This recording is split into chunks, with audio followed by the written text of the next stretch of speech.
함께 나눌 말씀은 열왕기상 18장 17절 18절입니다. 엘리야를 볼 때에 아합이 그에게 이르되 이스라엘을 괴롭게 하는 자여 너냐?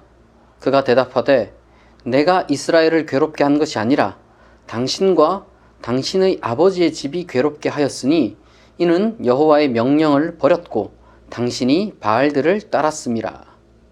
아멘. 지난 시간에는 솔로몬 이야기를 했습니다. 솔로몬 사후 12지파가 이제 10지파 그리고 이제 2지파로 나뉘어서 왕국이 둘로 나뉘게 됩니다. 10지파는 다윗을 계승하지 않는 10개의 지파들이 뭉친 연합 왕국이었고 나머지 2지파는 유다와 그리고 이제 혈맹이라고 할 수 있는 이 베냐민 지파가 다윗 그 가문을 계승해서 만들어낸 왕국이었습니다. 전자가 북이스라엘, 후자가 남유다입니다.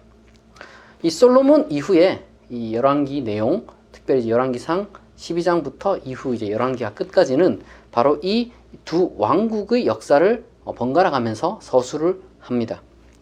저는 4주에 걸쳐서 여기에 나오는 내용들을 그리고 인물들 전부 다 다룰 수는 없고 주요한 인물들 딱 4명, 북이스라엘에서 2명, 그리고 남유다에서 2명만 여러분들과 함께 묵상을 할 계획입니다.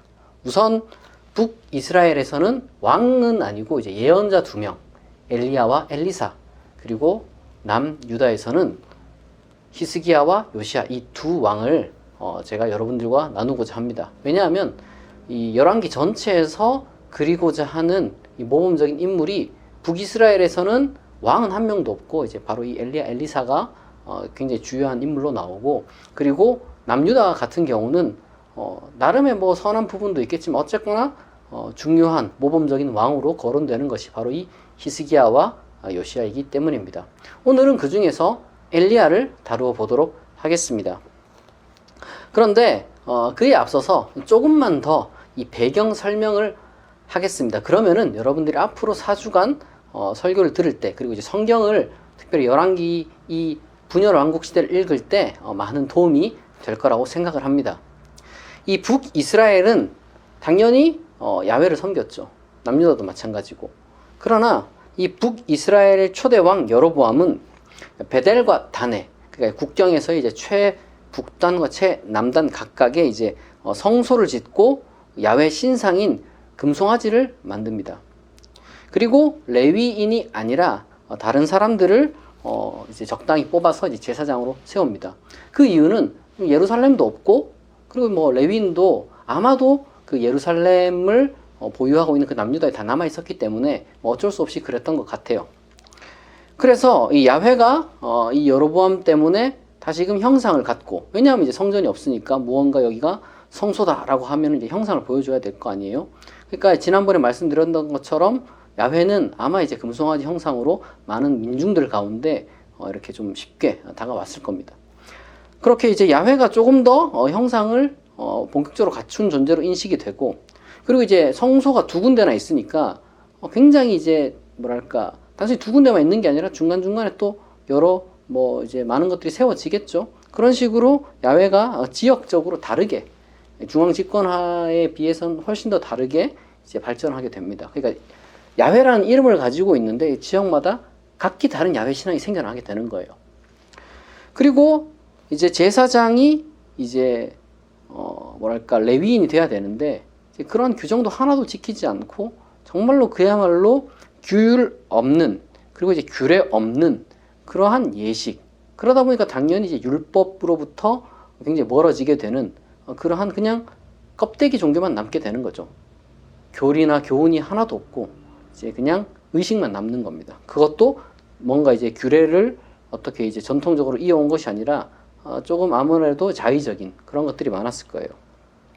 그래서 북이스라엘의 어떤 그 왕들을 지적할 때, 정죄할 때 이 여로보암의 죄다 이런 식으로 이제 표현을 많이 해요. 그러면 남유다는 어땠느냐? 그래도 다윗 가문 솔로몬의 어떤 그 뭐랄까 그 정식으로 이제 그 계승을 했으니까 좀 더 나았냐? 꼭 그렇지만 않았어요. 여기서 똑같이 야훼 형상이 만들어집니다. 그리고 북이스라엘이나 그리고 이제 남유다나 할 거 없이 똑같이 이제 야훼가 어떤 그 결혼한 신, 그 아내로서 이제 야훼가 남신이고 아내로서 이제 여신, 그 아세라가 이제 또 숭배가 됩니다. 그리고 이제 남유다는 아무래도 어쨌든 예루살렘 성전은 있으니까, 근데 이제 지역 신앙이라는 것이 이제 뭐 발전하겠죠, 아무래도. 그래서 어떤 것이 발전했냐 그러면 산당이라는 게 발전해요. 산당. 이 산당이라는 게 뭐냐면은 이렇게 높은 산에, 그리고 뭔가 좀 이 신성해 보이는 그런 나무들이 있어요. 약간 좀 오래되고 큰 나무들. 이제 그런데 지어진 일종의 이제 지역 성소입니다. 왜냐하면 이제 예루살렘으로 오는 것이 쉽지가 않으니까 이제 그런 어떤 편의를 보는 그런 어떤 신앙들이 생겨나겠죠. 그러니까 이러한 지역의 신전들은 북이스라엘에서뿐만 아니라 남유다에서도 야훼 신앙의 끊임없는 지역화 내지는 변형을 가져오게 만드는 그러한 원인이었습니다. 그러니까 사실상 그 이름만 야훼고 이제 각 지역마다 다른 야훼가 있었을 것이고, 그리고 이제 지역뿐만 아니라 이제 또 가정마다 또 다른 그러한 야훼 신앙이 있었을 것이라는 것이 이제 고고학적 유물의 발견에 굉장히 개연성 높은 추론입니다. 그런데 중요한 것은 이렇게 이제 야훼 신앙이 지역화되는 것을 넘어서서 이 그 당시 때 힘 있는 신이었던 이 바알, 그러니까 소위 바알 신앙과 이제 혼합되기 시작합니다. 이제 바알이라는 존재가 이제 이 고대 근동에서는 이제 굉장히 힘 있는 신이었는데 사실 그게 다가 아니었어요. 이 야훼와 바알은 둘 다 똑같이 날씨를 주관하는 강력한 폭풍신이라는 점에서 굉장히 많이 닮아 있습니다. 그러니까 이제 혼합되기가 쉬운 거죠. 게다가 이 바알이라는 이 말 자체가 이제 뭐 바알이라는 어떤 그 신을 가리키는 그런 표현이 될 수도 있겠지만, 조금 뭐랄까 남편 혹은 주인이라는 그냥 평범한 그러한 일상적인 의미로도 사용이 됐어요. 그래서 이제 호세아 그 2장 16절 같은 걸 보면 알겠지만 야훼를 바알이다 라고 부르는 것이 이제 일상 언어 중에 하나였습니다. 그러니까 이 혼합이라는 것이 훨씬 더 우리가 상상하는 것 이상으로 자연스러운 일이었다는 거예요. 그런데 이러한 어떤 그 문화권 내에서 역사적으로 볼 때 이 북이스라엘의 그 오므리 가문의 이제 아합 왕이라는 사람이 이제 등장하게 됩니다. 북이스라엘에는 중요한 두 가문이 있어요. 그 오므리 가문이 있고 예후 가문이 있는데 그 중에 이제 이 아합 왕이 굉장히 많이 등장을 합니다. 악한 왕이지만 그만큼 힘이 있었던 왕이에요. 이 아합 왕이 이 페니키아의 그 이세벨이라는 여자와 이제 결혼해서 그 여자를 왕비로 맞아들이는데, 이 아합과 그리고 이 페니키아의 이 뭐랄까 페니키아 출신의 이 이세벨이 함께 이러한 그 혼합적인 바알 신앙 내지는 그냥 뭐 바알 신앙을 이 북이스라엘에 대중화시키는데 굉장히 힘을 쏟아 부었던 것 같습니다. 그런데 바로 이 아합 통치 이제 3년쯤에 가뭄이 있어요. 정확하게 말하자면 이 아합이 통치하는 그 기간 중에 가뭄이 3년 정도 이어졌습니다. 날씨와 폭풍의 신 바알을 대중적으로 알리고 있는 바로 이 아합과 이세벨이 통치하는 가운데 이런 식의 이제 가뭄이 찾아왔다는 거죠. 굉장히 좀 의미심장한 그런 지금 무대 설정이죠. 이때에 등장한 사람이 누구냐? 바로 오늘 제가 집중적으로 다루고자 하는 4명의 사람 중 한 명이 바로 엘리야입니다. 이 엘리야에 대해서 사실 우리가 뭐 알 수 있는 게 많지는 않아요. 그 신원에 대해서도 그 사람의 어떤 지역이라든지 출신이라든지 뭐 언급하긴 하지만 정확하게 그게 무엇을 의미하는 것인지, 어느 지역인지, 도대체 무슨 가문인지 우리가 뭐 알 수는 없습니다. 다만 그 사람의 이름이 굉장히 상징적이에요. 엘리야. 엘리야라는 말이 무슨 말이냐면 야훼는 나의 하나님이다. 혹은 뭐 나의 하나님은 야훼다. 이런 뜻이에요. 지금까지 제가 설명해 드렸던 것처럼 이러한 그 야훼 신앙의 어떻게 보면은 온갖 그 지역화와 그리고 이제 바알 신앙과의 어떤 그 혼합, 이러한 상황 가운데서 나의 하나님은 야훼다라고 이름하는 사람이 등장하는 것이 얼마나 상징적인지 아마 이제 조금 와닿으실 겁니다. 이 엘리야는 북이스라엘에 아까 말씀드린 것처럼 이제 가뭄이 갓 시작되어서 이제 극심한 위기가 전국에 퍼져 있을 때, 그러니까 일반 민중을 도우면서 살아가던 그러한 어떻게 보면 평범한 시골 예언자였어요. 이제 한 등장할 때의 그 어떤 신뢰를 보면은 사르밧의 한 가난한 과부와 그 아들이 이제 꾸려가는 집에 찾아가요. 근데 먹을 게 없어요, 이 집안이. 그래가지고 그 집안에 이제 기적을 일으켜서 이제 가뭄이 끝날 때까지 식량이 떨어지지 않게 하는 그런 기적을 보여주기도 했고, 그리고 또한 병에 걸려가지고 그 집안의 아들이 죽었는데 이제 기적으로 또 그 아들을 살려내기도 하는 그러한 어떻게 보면은 그 서민들과 함께하는 그런 이제 밑바닥 인생들과 사실은 이제 함께하는 그런 예언자였다는 이야기를 하고 싶은 거예요. 엘리야는 이제 이러한 가뭄의 지속이 그럼 왜 일어났느냐? 도대체 왜 이렇게 이러한 사람들이 고통을 받고 죽어가고 있느냐? 이것을 고민했는데 이게 바알 신앙 때문이라고 생각을 했어요. 바알 신앙 때문이라고. 그래서 이 문제를 해결하기 위해 사마리아로, 그러니까 이제 북이스라엘의 수도 사마리아로 아합 왕이 있는 곳으로, 아합과 이세벨이 있는 곳으로 올라갑니다. 그게 이제 본격적인 엘리야의 이야기의 시작인데, 근데 그 이야기를 하는 열왕기상 18장을 보면은 굉장히 충격적인 사건 하나가 이제 전제되어 있어요. 그게 뭐냐면은 당시 왕비였던 이 이세벨이 전국의 야훼 예언자를 싹 다 죽였다는 거예요. 정확하게 말하자면 이제 다 죽이지 못했어요. 결과적으로는 뭐 엘리야도 살아 있고, 그리고 또한 그 국내 대신 중에, 국내 총리 중에 그 오바댜라는 사람이 있었는데, 이 사람이 야훼 신앙을 갖고 있었는데 뭐 궁중에서 일을 하고 있어서 그 티는 못 내고, 다만 이게 너무 잔인하기도 하고 이제 자기 스스로는 또 야훼 신앙을 가진 사람이니까 이제 몰래 한 100명 정도 야훼 예언자들을 어떻게 따로 굴로 한 50씩 이렇게 숨겨놓고 이제 음식도 뭐 갖다 주는 뭐 그런 사람이 있었습니다. 어쨌거나 근데 그렇게 숨어 지냈거든요. 그러니까 엘리야도 사실 숨어 지내면 됐는데 기어코 나와서 찾아가서 이제 한마디를 하는 거죠. 아합, 이세벨, 당신들 때문에 지금 나라가 망하게 생겼고 정말 그로 인해서 많은 사람들이, 민중들이 고통 가운데 죽어가고 있다. 굶어 죽고 병들어 죽고. 그렇게 이제 이야기를 하는 거죠. 이렇게 엘리야가 그 얘기를 하려고 올라갈 때 이제 오바댜를 딱 만나가지고 뭐 이제 그 둘 사이가 굉장히 좀 뭐랄까 흥미로운 대화가 오가지만 뭐 거두절미하고 결론부터 말씀드리면은 사실 엘리야라는 사람이 어떻게 그 뭐 아합과 이세벨 이런 사람들과 독대를 하겠어요. 근데 이제 이 오바댜 덕분에 이제 뭔가 이제 어떤 그 뭐랄까 만남이 성사가 됩니다. 그래서 이제 엘리야가 제안을 해요. 누가 진짜 하나님이냐? 누가 진짜 지금 이스라엘을 병들게 하고 있느냐? 이제 이런 식으로 이야기를 풀어나가려고 이제 아합을 찾아가는 겁니다. 이제 이 아합과 엘리야가 딱 대면을 했을 때 그 장면이 오늘 본문인데 굉장히 그 대화가 흥미로워요. 다시 한번 이러한 맥락 가운데서 오늘 본문을 제가 읽어보도록 하겠습니다. 엘리야를 볼 때 아합이 그에게 이르되 이스라엘을 괴롭게 하는 자여 너냐? 그가 대답하되 내가 이스라엘을 괴롭게 한 것이 아니라 당신과 당신의 아버지의 집이 괴롭게 하였으니 이는 여호와의 명령을 버렸고 당신이 바알들을 따랐음이라. 여기서 우리는 아합과 이세벨이 왜 야훼 예언자들을 죽였는지 조금 추론해 볼 수가 있겠죠. 무언가 나라에 어떤 문제가 생겼을 때 그게 뭐 자연재해든 아니면 전쟁 패배든 뭐든 간에 그 이유가 이제 야훼 종교 때문이라고 생각한 거예요. 나라가 잘 되고 부강하게 되는 것은 바알 종교 때문이고 나라가 잘 안 되는 것은 야훼 종교 때문이다. 아합이 이제 이렇게 생각했다는 거예요. 그러니까 엘리야를 보고 이스라엘을 괴롭게 하는 자여 너냐 이렇게 이제 이야기를 하는 거죠.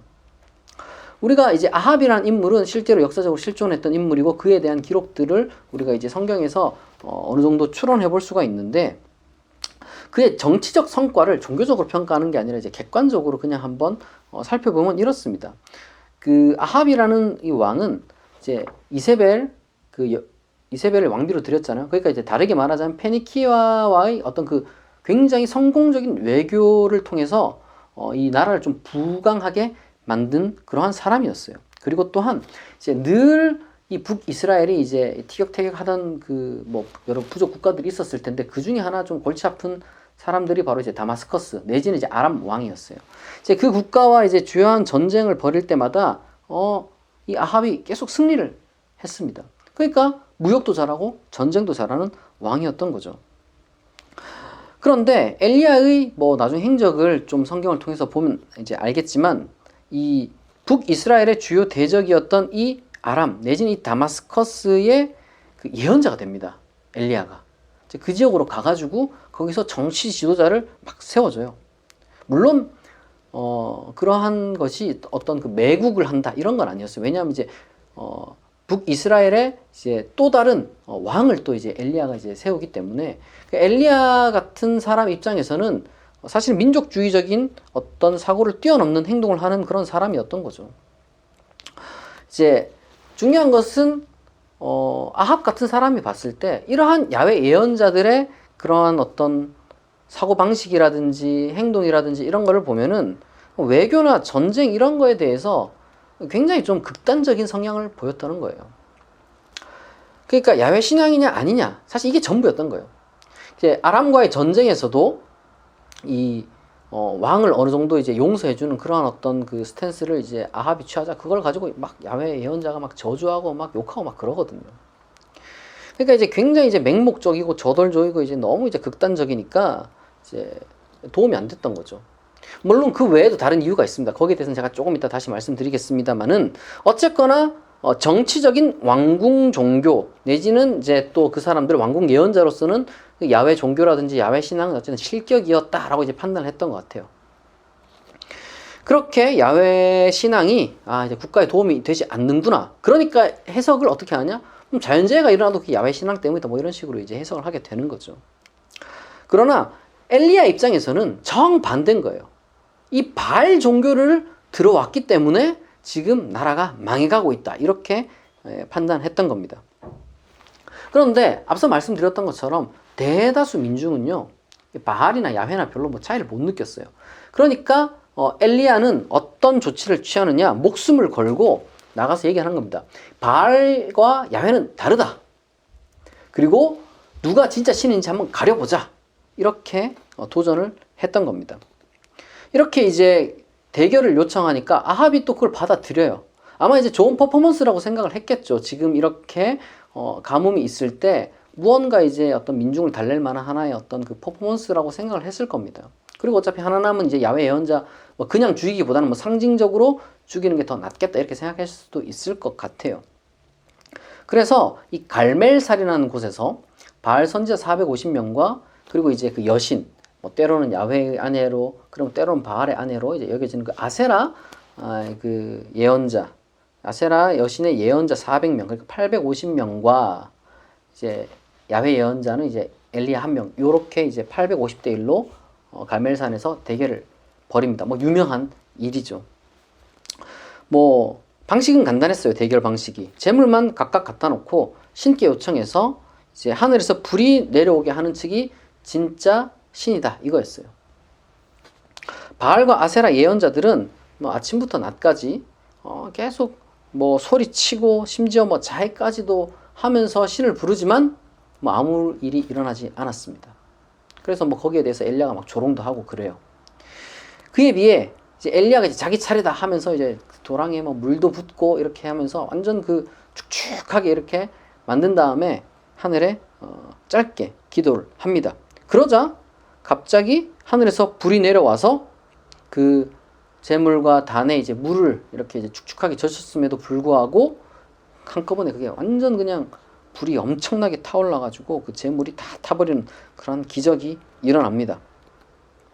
물론 뭐 혹자는 뭐 엘리야가 이제 그 사실은 물을 부은 게 아니라 기름을 붓고 멀리서 이렇게 이제 불화살을 쏘게 한 게 아니냐 뭐 이렇게 이제 추측할 수도 있겠지만 뭐 그거는 어쨌든 상상의 영역이니까.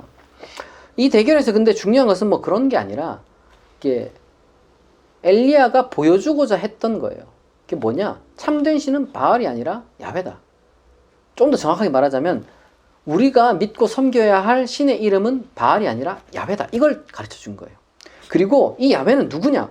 전통적인 12지파의 신이었고, 그리고 그에게 기도하는 것은 무아지경으로 막 춤추고 막 자해하는 것이 아니라 대화하는 것이며, 그리고 그에게 제사를 지낼 때는 불을 이용해서 재물을 완전히 태우는 것이다.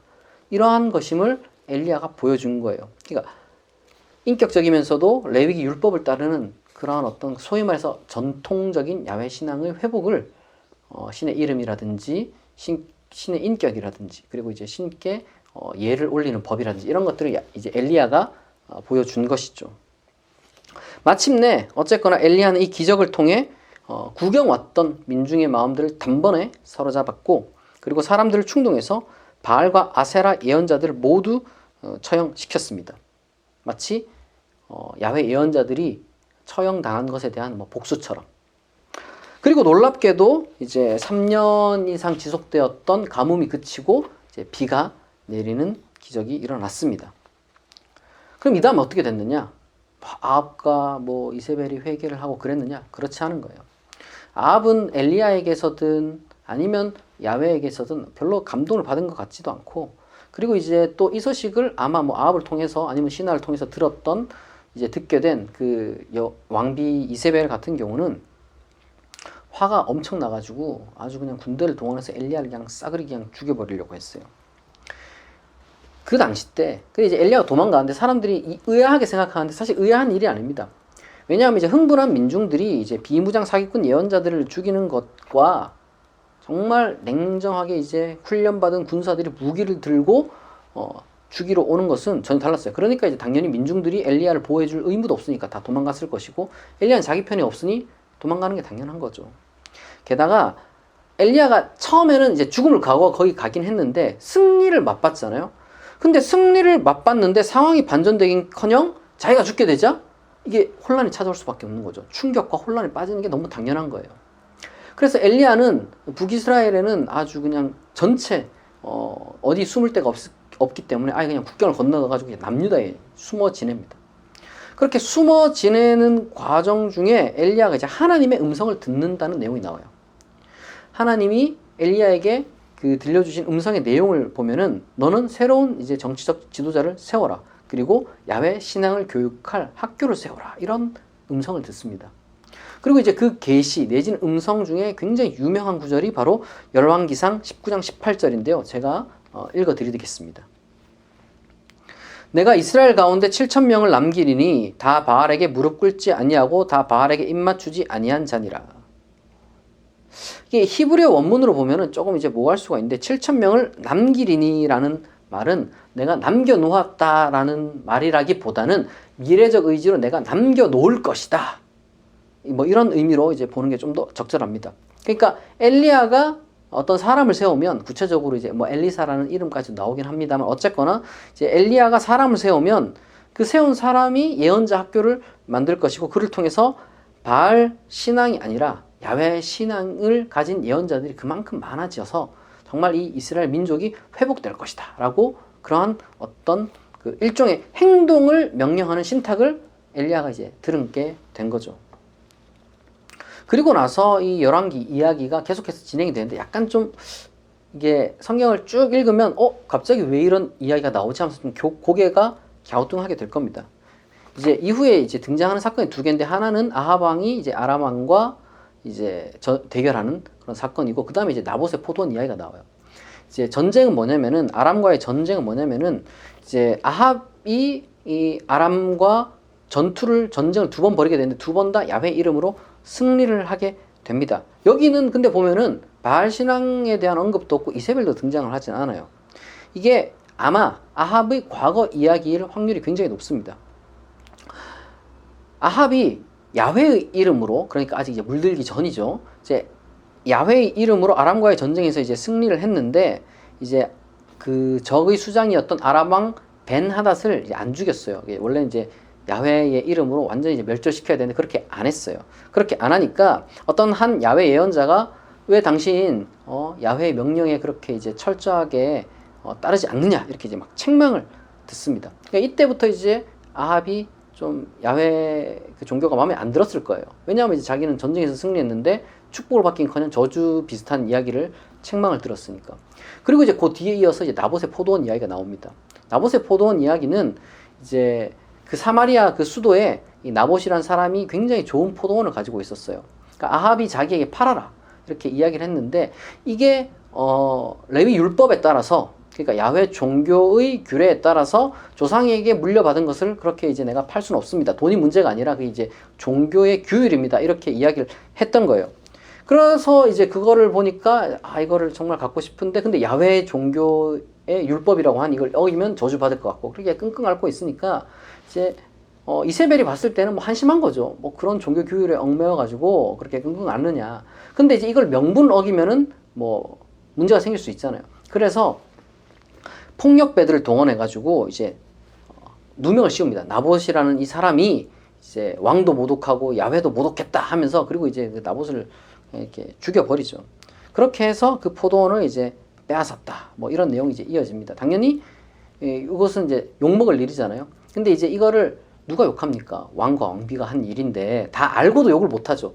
근데 그 중에서 엘리야가 딱 이 이야기를 듣고 아합과 이세벨을 찾아가서 그 성경 보면은 성경 66권 전체를 통틀어서 가장 그 무서운 저주를 내려요. 제가 봤을 때는 이 엘리야가 한 저주가 제일 무서워요. 엘리야가 아합과 이세벨에게 한 저주가 성경 전체를 통틀어서 제일 무섭고 잔인해요. 그러니까 이렇게 이야기를 하니까 당연히 아합과 이세벨 입장에서는 이제는 진짜 야훼 예언자들이 가만두면 안 되겠다 이렇게 생각이 들겠죠. 그러니까 열왕기 이야기를 우리가 이제 편집된 순서를 읽어보면은 사실 극적인 이야기가 먼저 나오고 그 다음에 이제 요 이야기가 두 번째에 나오는데 근데 그거는 제가 봤을 때는 좀 극적인 이야기를 앞에 강조하려고 이제 둔 것이고 실제 이야기 순서가 자연스러우려면은 아합의 그 전쟁, 그 다음에 나봇의 포도원 이야기, 그 다음에 갈멜살 전투 이야기 이렇게 이제 가는 게 조금 더 자연스러울 거예요. 어쨌거나 결국에는 이러한 그 연속적인 사건들로 인해서 아합과 이세벨의 어떤 그 마음이 삐뚤어졌을 것이고 심기를 건드렸다는 거예요. 야훼 예언과 야훼 종교가. 그래서 이세벨은 아예 이 기회에 야훼 예언자들을 몰살해야겠다라고 이제 생각을 하고 다 몰살하고 그러나 이제 국가에 민중들에게 종교는 있어야 되니까 이제 바알과 아세라 예언자들 그리고 이제 그런 종교를 들여왔던 거죠. 왜냐하면 어차피 민중들이 봤을 때는 야훼나 바알이나 큰 차이가 없었으니까. 앞서 제가 이제 야훼 예언자들이 왜 핍박을 받았을까? 왜 아합이 이제 야훼 예언과 야훼 종교를 싫어했을까라고 이제 그런 어떤 그 이유가 있을 것이다. 정치적 이유 말고 딴 것도 있을 것이다라고 말씀드렸는데 그게 바로 이러한 어떤 일들이 있었을 것이라고 저는 추측을 합니다. 어쨌거나 이 엘리야는 아합과 이세벨과 싸우고 나서 그리고 이제 바알과 아세라 예언자들을 처단한 뒤에 그리고 피신해서 자기가 기도하면서 받은 응답대로 남은 생애를 새로운 정치적 지도자를 세우는데 그리고 종교적 예언자들을 세운 일로 보내는 것으로 자기의 삶을 다합니다. 이것이 엘리야의 그 이야기입니다. 이 엘리야를 통해서 우리가 배워야 할 것이 두 가지가 있습니다. 첫 번째로는 엘리야는 여러분 용감한 사람이었어요. 용감한 사람. 엘리야는 단순히 하나의 종교에 맞선 또 다른 하나의 종교 수호자가 아니에요. 우리가 그렇게 생각하면은 그냥 너무 단순하게 이 이야기를 보는 거예요. 엘리야에게 있어서 야훼 종교는 민족주의나 권력 계급을 비호하는 아니면 그런 것들을 두려워하는 사람들에게 맞서서 이제 민중에게 올바른 길을 보여주고 그리고 부당한 종교로부터 민중들을 해방시키고 그리고 또한 용기를 갖게 하는 종교였다는 거예요. 사실 여러분 살다 보면 옳고 그름을 판단하는 게 얼마나 어려워요. 뭐 엘리야가 뭐 쉬웠겠습니까? 이렇게 판단하는 게. 그럼에도 불구하고 쉽다고 포기하는 것 아니면 너무 쉽게 판단하는 것 이거 둘 다 문제예요. 신중하게 우리는 옳고 그름을 고민하는 가운데 판단을 해야 되고 그리고 이제 그 가운데 우리가 명백하게 이거는 잘못된 것이다 라고 이제 딱 인지할 수 있는 부분이 있습니다. 이제 그것을 선포할 수 있는 것이 뭐냐? 바로 야훼 신앙이었다는 거예요. 야훼 신앙은 단순히 윤리적 종교가 아니라 용기 있는 종교라는 겁니다. 용기 있는 종교. 이러한 엘리야가 있었기 때문에 나봇에게 그 뭐랄까 저지른 아합과 이세벨의 그 사악한 짓이 그리고 야훼 예언자들에게 저질렀던 그 어떤 그 집단 살해라는 그 부당함이 이제 폭로될 수 있었던 거예요. 엘리야가 용기를 냈기 때문에 이러한 정말 한 개인이든 개인 살해든 집단 살해든 이런 것들이 폭로될 수 있고 그게 이제 저주받을 일이고 정말 그거는 정죄받아 마땅한 일이라고 마땅히 선포할 수 있었던 겁니다. 이게 맨정신으로 안 되죠, 당연히. 어떻게 그게 가능하겠어요? 다 죽어나가고 있는데 주변에. 그러나 여러분 진정한 종교는 초월적입니다. 현실을 뛰어넘어요. 그러나 여기서 여러분이 오해하면 안 되는 것이 현실 그 자체가 바뀐다, 그 얘기를 하는 게 아닙니다. 분명히 엘리야는 믿음을 가지고 현실을 뛰어넘어 용기를 냈습니다. 그렇다고 현실이 갑자기 막 확 바뀌진 않았어요. 말씀드렸던 것처럼 엘리야에게 갑자기 무슨 장밋빛 인생이 찾아온 것도 아니고, 아합과 이세벨이 회개한 것도 아니고, 심지어 이스라엘이 뭐 태평천하를 누리게 되고 아름다운 어떤 성숙한 민중이 되었다, 이런 것도 전혀 아니었어요. 오히려 그 이후는 정말 지독할 정도로 비참하고, 평생 엘리야는 여러분 숨어서 지냈습니다. 숨어 지냈어. 언젠가 바알에게 무릎 꿇지 않는 저러한 어떤 폭력적이고 잔인한 왕들과 왕비에게 무릎 꿇지 않는 용기 있는 예언자 7,000명이 나올 것을 믿으면서 그렇게 지냈죠. 여러분, 근데 중요한 것은 실제로 그 엘리야의 그 정신은 살았고, 그리고 계승되어서 정말로 수천 명의 야훼 예언자들이 등장했어요. 왕국이 타락해서 무너질 때에도 이 야훼 예언자들이 끊임없이 외쳤습니다. 민중의 마음이 완전히 그냥 절망과 죽음 가운데서 짓눌려 있을 때도 그들을 정말 위로하고 그들에게 용기를 북돋았습니다. 야훼 예언자들이. 이 성경 속에 그 수많은 야훼 예언자들이 다 어디로부터 나왔냐? 이 엘리야 한 사람으로부터 나온 거예요. 엘리야 한 사람으로부터. 저는 이러한 엘리야의 용기를 우리가 참 본받아야 된다, 그렇게 생각을 합니다. 그리고 둘째로 우리가 이제 엘리야로부터 본받아야 되는 게 뭐냐? 엘리야는 기적이 아니라 야훼를 믿었습니다. 기적이 아니라 하나님을 믿었어요. 그래서 엘리야는 퍼포먼스에 기댄 게 아니라 기도를 했습니다. 엘리야는 항상 기도했어요. 절망의 순간에도 기도하고 정말 위기의 순간에도 기도를 했습니다. 성경을 보면요, 엘리야가 이제 대피를 해요. 이렇게 대피해서 숨어 지내고 있는데 무슨 지진도 일어나고 막 불도 뭐 있고 뭐 바람도 불고 막 그래요. 근데 이제 그때가 아니라 고요한 가운데서 세미한 음성을 들었다, 이렇게 이제 이야기를 합니다. 무슨 말이냐면, 이걸 우리가 좀 더 적용을 하자면, 우리가 종종 생각하는 것처럼 이 예언자들이 항상 무슨 반쯤 정신 나간 상태 뭐 이렇게 있다고 생각하는데 전혀 그렇지 않아요. 초월적 신앙이라는 것이 그런 식으로 무슨 반쯤 정신 나간 상태, 늘 무슨 격양된 상태, 늘 무슨 트랜스 상태에 있고, 뭐 그런 겁이 뭔가 마비되고 이성이 마비되고 그러한 사람이라고 생각하는 경향이 굉장히 많이 있는데 전혀 그렇지 않아요. 오히려 우리가 이 엘리야를 보면은 얼마나 인간적입니까? 그럼에도 불구하고 정말 이 겁나지만 용기 내야 할 순간에 용기를 냈던 것, 그리고 어떤 순간에도 그냥 이성의 끈을 탁 놓아버리는 것이 아니라 이성의 끈을 꽉 붙드는 그런 것을 우리가 보잖아요. 신앙은요, 진짜 신앙은요, 제대로 된 신앙은 우리를 비정상적으로 만들지 않아요. 우리를 강하게 만들지. 이게 정말 큰 차이입니다, 여러분. 신앙이, 제대로 된 신앙은 열매로 안다 그러잖아요. 비정상적인 인간을 만드느냐, 강한 인간을 만드느냐, 그걸 통해서 우리가 알 수 있는 거예요. 엘리야 보세요. 엘리야가 미친 사람 같지만 미친 사람이 아니라 강한 사람인 거예요. 강한 사람. 현실적으로 도망은 칠 수 있죠. 그러나 여러분, 그래서 포기했습니까? 전혀 그렇지 않아요. 기도 응답을 받은 사람은 여러분 강합니다. 기도 응답을 받는다는 것이 여러분 뭐 여러 가지 많은 의미가 있겠지만, 엘리야의 경우를 통해서 비추어 볼 때 신앙과 현실의 어떤 그 모순이 발생하잖아요. 이때 사람이 기도하게 돼요, 사실은. 그렇잖아요. 그냥 사실은 뭐 잘 나갈 때는 기도가 좀 건성건성 나오는데, 정말 이게 뭔가 내 신앙이 무너질 정도로 현실이 막 가혹할 때 기도가 나오잖아요. 그러면 이 기도 응답이란 뭐냐? 지금 이러한 신앙과 현실의 모순이 발생했을 때 더 깊고 넓은 신앙의 눈으로 지금 이 모순이 이제 해결되게 되는 그러한 어떤 놀라운 순간을 체험하는 것이 바로 기도 응답입니다, 여러분. 엘리야는 자기가 이제 이런 일들을 겪었잖아요. 막 승리도 했지만 지금 죽을 위기에 처했잖아요. 상황은 아무것도 바뀐 게 없고. 그러니까 야훼 신앙을 의심을 하는 거예요. 정말 이게 내가 제대로 가는 게 맞나? 야훼 예언자들은 모조리 죽고 나밖에 안 남았는데, 이제 야훼 신앙이라는 것 자체가 내가 죽으면 역사 속으로 완전 사라져 버릴 것인데 내가 잘못된 길을 걸은 게 아닌가? 그때 그에게 들린 음성이 뭡니까? 너 나가서 또 한번 기적을 일으키는 퍼포먼스를 해라. 아니에요. 그게 아니었어요. 그게 아니라 후계자를 세우는 교육에 집중하라. 이거였습니다.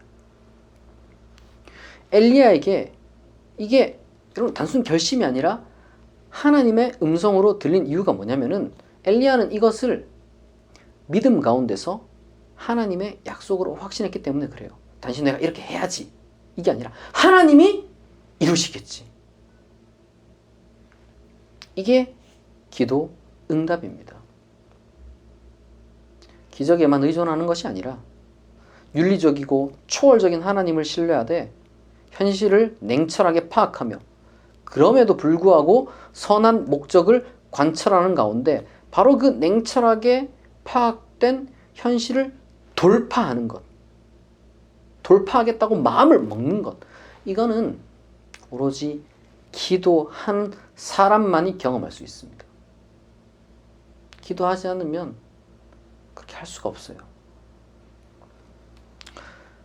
여기서 말하는 기도는 당연히 무슨 규칙적이고 뭐 기계적인 뭐 그러한 뭐 유익할 수는 있겠지만 뭐 이제 몇 시부터 딱 시간 정해가지고 딱 기도 뭐 그런 뭐 기계적이고 규칙적인 거 뭐 좋을 수도 있어요. 그러나 지금 여기서 말하는 건 그런 게 아니죠.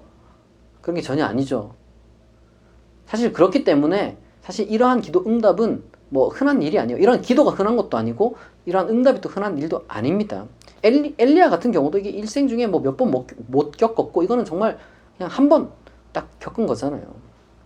그러나 여러분 정말 인생에 있어서 정말 내가 정말 힘든 순간에 그때 기도할 수 있는 사람이라면 엘리야에게 나타났던 하나님이 여러분에게도 나타나서 여러분의 기도에 응답을 하실 겁니다. 여러분 정리하겠습니다. 옳고 그름을 분별하고 용기를 가진 사람이 되세요. 그게 참된 신앙인의 자세입니다. 그런 사람과 하나님이 함께 합니다. 그리고 우리가 현실의 벽 앞에서 인간이라면 당연히 좌절할 수도 있고 절망할 수도 있고 실망할 수도 있고 슬프고 괴롭고 그럴 수 있어요. 한이 맺힐 수 있죠. 그러나 여러분 그때 기적에 맹목적으로 기대지 말고 기도하는 사람이 되시기 바랍니다. 하나님이 응답하십니다. 바로 이 엘리야의 하나님이 저와 여러분의 하나님이 되기를 진심으로 축복합니다.